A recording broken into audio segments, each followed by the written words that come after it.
You won't believe what one homeowners association decided to do and how it completely backfired. Meet Jerome Carter, a quiet, hard-working man living in a peaceful neighborhood in a leafy suburb of Georgia.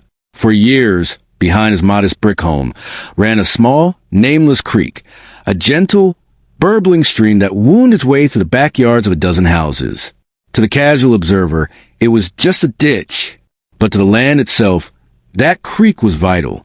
It was a neighborhood's ancient, natural plumbing system, a channel that dutifully carried away torrents of rainwater whenever southern storms rolled in, keeping the entire subdivision from flooding.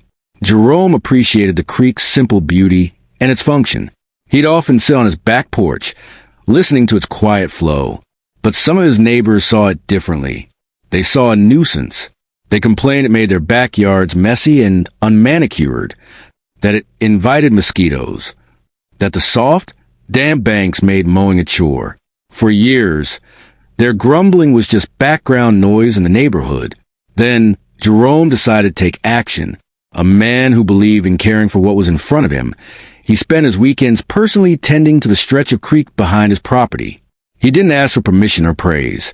He simply saw a job that needed doing. Carefully, he cleared out accumulated plastic bags and fallen branches. He added smooth, small stones to fortify the bank and planted native ferns and iris to prevent soil erosion. The result was a beautiful, natural-looking water feature that was healthier and more stable than ever. It wasn't an eyesore. It was a tiny, thriving ecosystem. This act of stewardship, however, was misinterpreted as a declaration of ownership. Whispers turned into formal complaints. "Who does he think he is?" neighbors asked. "He's trying to claim the creek for himself, to make his property more valuable at our expense." The grumbles reached the board of the Homeowners Association, which had previously ignored the creek issue. That's when the HOA stepped in and made one of the worst decisions imaginable. Ignoring the creek's critical role in stormwater management and Jerome's evident care, they saw only an opportunity to appease the complainers and tidy up the neighborhood. They voted unanimously to have the creek cleaned up. Their idea of cleanup, however, was not Jerome's. They hired a heavy equipment operator who, with a single-minded mission to eliminate the mess, brought in a backhoe. In a brutal 2-day operation, the gentle, winding stream was dredged, straightened, and stripped bare. The protective plants, the stabilizing stones, the gentle slopes, all of it was scraped away. What remained was a stark, deep trapezoidal ditch, a raw gash of red Georgia clay running to the backyards. It looked less like a natural feature and more like a drainage culvert on a construction site. The HOA sent out a triumphant newsletter. The mosquito problem had been solved and the neighborhood was now more uniform. Then the rains came. A heavy, drenching thunderstorm, the kind the creek had handled for decades, rolled over the neighborhood. But the new, improved ditch had lost all its natural resilience. Without the plants to slow the water and the meandering bends to absorb its energy, the rainwater shot through the channel like a bullet train. The force of the concentrated flow eroded the raw, unprotected banks instantly, washing tons of mud and silt downstream. The water, moving faster and in greater volume than ever before, overwhelmed the drainage system at the bottom of the hill, causing significant flooding in several yards that had never flooded before. Backyards were submerged under a foot of muddy water. The creek, in its brutalized state, had become the very problem the HOA had falsely accused it of being. The final, poetic injustice was delivered to Jerome's most vocal neighbor. The violent erosion from the newly straightened channel undercut a section of the neighbor's fancy new fence, causing a 20-foot section to collapse dramatically into the churning, muddy water. The HOA was silent. There were no more newsletters. The decision, meant to create order, had unleashed chaos. They had tried to conquer a small, vital piece of nature, and in doing so, they had learned a devastatingly expensive lesson in hydrology and hubris. The creek, in its own destructive way, had the last word. Instead of appreciating Jerome's work, the HOA called an emergency meeting. Their solution, presented by President Roger Higgins with an air of finality, was as drastic as it was short-sighted. They would fill the entire creek with concrete. Yes, concrete. They framed it with buzzwords, claiming it would permanently reduce maintenance, create uniform, modern landscaping, and increase property values for everyone. But to Jerome, watching from the back of the stuffy community room, the real reason was something darker and more personal. Jerome was the only black homeowner in the area, and ever since he had moved in 5 years prior, he felt he'd been singled out for a relentless campaign of petty violations.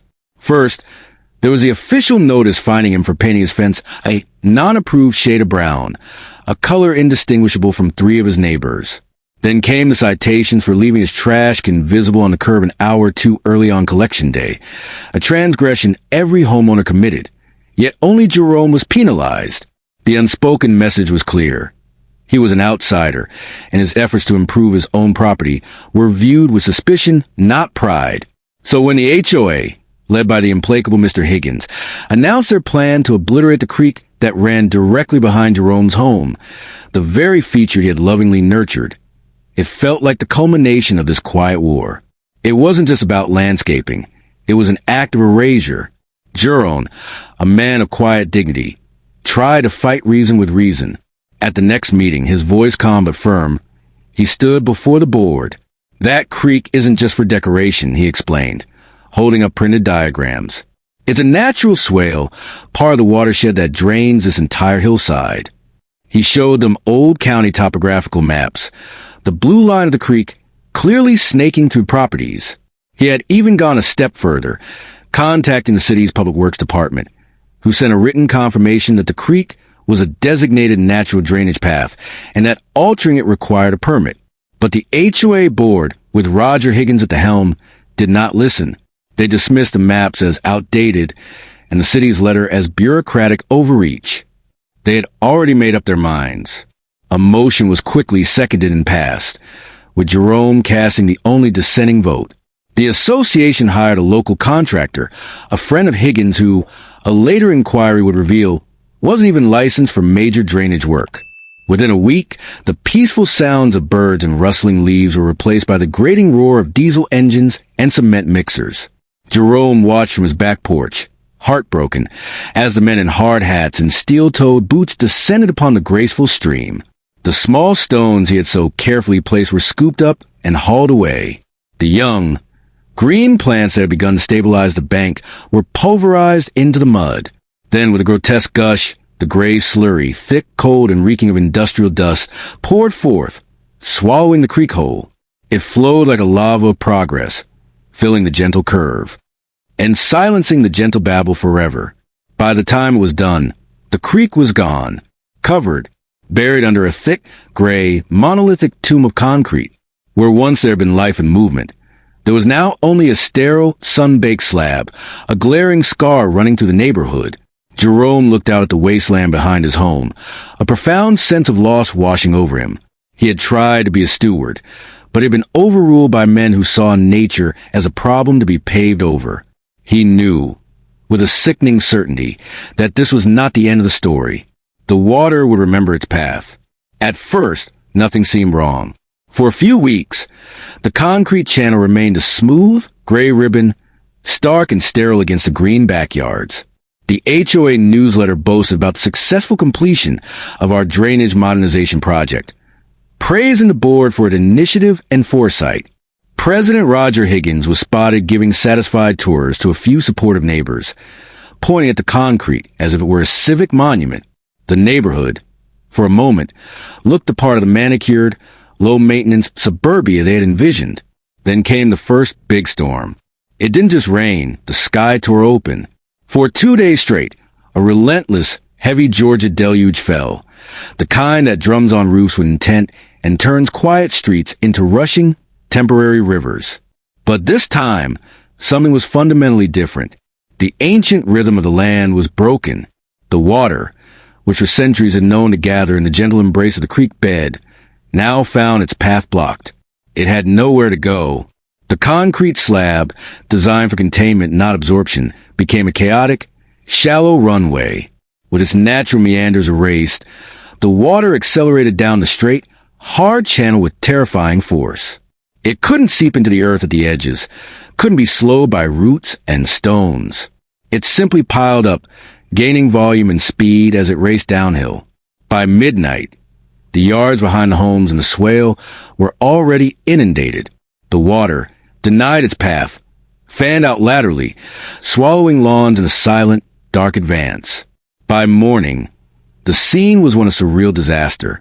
The water had risen so high it began seeping into basements, ruining finished rec rooms and cherished memorabilia. Pristine lawns, once the pride of the community, were transformed into murky swamps, their carefully tended flower beds drowned under the brown water. The air filled with the frantic whir of sump pumps and the shouts of desperate homeowners. Jerome's house, situated at the lowest point, the very place where the creek had once peacefully gathered water before carrying away, was hit the worst. He watched from his window as the tidal wave of runoff, with no other outlet, pooled against his home. The water rose with terrifying inevitability, first swallowing his bottom fence post, then lapping at his porch steps, before finally, tragically, pouring over his threshold and flooding his living room. The cruelest irony was that the concrete channel now acted as a perfect conduit, directing the entire neighborhood's stormwater directly into his foundation. And then, the concrete itself rebelled. The immense hydraulic pressure from the trapped, flowing water found its weak points. With a sound like gunshots echoing through the storm, huge sections of the slab began to buckle and crack. The water, remembering its old path, exploited these fractures, erupting from beneath in geysers of mud and debris, tearing the HOA's solution apart from the inside out. It wasn't just failing, it was being annihilated by the very force it was meant to control. Panic set in. The very same neighbors who had voted for the creek's destruction were now on their phones, begging for help from the very city officials they had ignored, standing knee-deep in their flooded garages with ineffective sandbags. They looked across the newly formed lake that was their neighborhood, their eyes eventually drifting toward Jerome's ravaged home, the truth dawning with the harsh light of the stormy day. Jerome had warned them. He had shown them the maps, shared the city's letters, and spoken with the quiet authority of someone who understood the land. But no one had listened. And now, as the floodwaters receded, they would leave behind more than just mud and ruin. They would reveal the deep, costly fissures in their own judgment. Once the storm passed, the damage was undeniable. The neighborhood looked like it had been struck by a minor disaster, which, in a way, it had. Nearly a dozen homes suffered major water damage. In basements, drywall warped into surrealist sculptures, and once plush carpets were now putrid, waterlogged sponges. A foul, damp smell hung in the humid air, and within days, the sinister black bloom of mold began to speckle walls and baseboards, a health crisis sprouting from the flood. The HOA board, led by a defensive Roger Higgins, scrambled to control the narrative. They issued a statement blaming the city's inadequate and outdated drainage system for being overwhelmed. But when city inspectors and an environmental compliance officer arrived, they were not fooled. They walked the scarred landscape, their eyes moving from the shattered concrete to the ruined homes. The truth was as plain as a gash in the earth. They quickly discovered that the creek was part of protected natural drainage easement, a vital artery in the county's stormwater management plan. By filling it with concrete without a permit, the HOA had arrogantly violated multiple environmental protection and civil engineering codes. The fines began to pile up before the lawsuits were even filed. Jerome Carter watched this unfold, his heart a mix of fury and profound resignation. The flood had destroyed his finished basement, a space filled with family photos and his prized woodworking tools. But he was a smart, meticulous man. While the HOA panicked, he organized. He gathered a damning portfolio of evidence. Before photos of the healthy, plant-lined creek, after photos of the concrete tomb and the subsequent devastation. He compiled every email he had sent to the board, every letter from the city he had forwarded, all proving he had warned them of this exact outcome. With the help of a sharp local attorney who specialized in property rights, Jerome filed a powerful lawsuit against the HOA board for gross negligence, property damage, and, significantly, housing discrimination. The suit detailed a pattern of petty, targeted harassment he had endured, arguing that the decision to destroy the creek was tinged with the same bias, a deliberate act of devaluation against his property. And then, a remarkable thing happened. Other neighbors, their own homes damaged and their wallets hurting from soaring repair costs, began to join him. It turned out Jerome wasn't the only one who had been treated unfairly. One family had been fined for installing a wheelchair ramp for their elderly mother. Another was cited for a children's play set deemed too colorful. The creek was simply the final, catastrophic straw. Jerome's individual lawsuit swelled into a class action, representing nearly half the neighborhood. A coalition of the wronged, united against the board's arrogance. The court case dragged on for months, a costly and public affair that laid bare the HOA's incompetence and prejudice. The board's defense crumbled under the weight of Jerome's evidence and the emotional testimony of his neighbors. In the end, the judge issued a scathing ruling entirely in the plaintiff's favor. The HOA's insurance was overwhelmed, and the association itself was ordered to pay hundreds of thousands of dollars in damages to the affected homeowners. Most poetically, the judge mandated that the HOA fully fund the restoration of the creek, this time under the strict supervision of city engineers and environmental experts. The final act of the drama was one of resignation. Roger Higgins, his authority evaporated and his reputation in tatters, stepped down as HOA president, slinking away from a community he had failed. As the bulldozers returned, this time to break apart the failed concrete and carefully reshape the earth, Jerome stood on his porch. He watched the beginning of the healing process, knowing that the creek's return would be slow. But so would the neighborhoods. They had won, not just a financial settlement, but a restoration of justice, proving that even the hardest concrete cannot forever suppress the truth. A year later, the creek was back. It was not an instant return to its former self, but a carefully engineered resurrection. Under the watchful eyes of city hydrologists, the jagged shards of concrete were hauled away. The raw, scarred earth was gently contoured back into a meandering channel, its banks fortified not with sterile gray slurry, but with a lattice of biodegradable coconut fiber rolls and the deep, thirsty roots of native plants, river oats, blue flag iris, and soft rush. Fresh, clear water, fed by a passing spring shower, chuckled once again behind Jerome's home, finding its old, forgotten path among the smooth stones that Jerome himself had helped to place.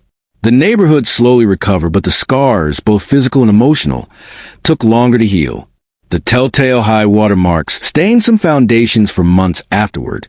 For sale signs sprouted in the yards of the most vocal proponents of the concrete project, their owners unable to face the ongoing restoration or the lingering judgment of their neighbors. The new HOA board, elected on a platform of transparency and environmental respect, operated with a caution born of costly experience. When a local news crew, doing a follow-up story on community resilience, asked Jerome how he felt seeing the water flow again, he stood by the rejuvenated bank, his demeanor calm and his words measured. He said something simple but powerful that would become the epitaph of the entire affair. They tried to bury nature and me under concrete, but you can't bury the truth. And you can't bury nature. His story, amplified by the news segment, rippled out far beyond the subdivision. It became a symbol, a modern parable of standing up to institutional injustice and the arrogance of those who believe they can dominate the natural world without consequence. Jerome was not an activist by trade, but he had become one by necessity, demonstrating that quiet conviction, when backed by evidence and courage, could topple even the most entrenched poor judgment. His experience served as a potent reminder that sometimes the things we dismiss as small or messy, a creek in a backyard, a unique fence color, a neighbor's different approach, are actually the most important. They're the threads of ecological integrity and community individuality that, when cut, cause the entire fabric to unravel. The creek was never just a creek. It was a vital organ in the landscape's body, and the HOA's attempt to remove it was a form of environmental surgery, performed with a blindfold and a sledgehammer. So, the next time you see someone in a position of authority try to fix what isn't broken, to impose a stereo uniformity in the name of progress, or to silence a voice of warning, because it is inconvenient, remember this story. Remember the image of Jerome Carter's flooded living room and the shattered concrete. Remember that when pride, prejudice, and poor judgment mix into a toxic cocktail of decision-making, the results are never contained. They flood, and as Jerome and his neighbors learned in the most dramatic way possible, even tons of poured concrete cannot forever hold back the truth, nor the natural forces that we so foolishly try to suppress.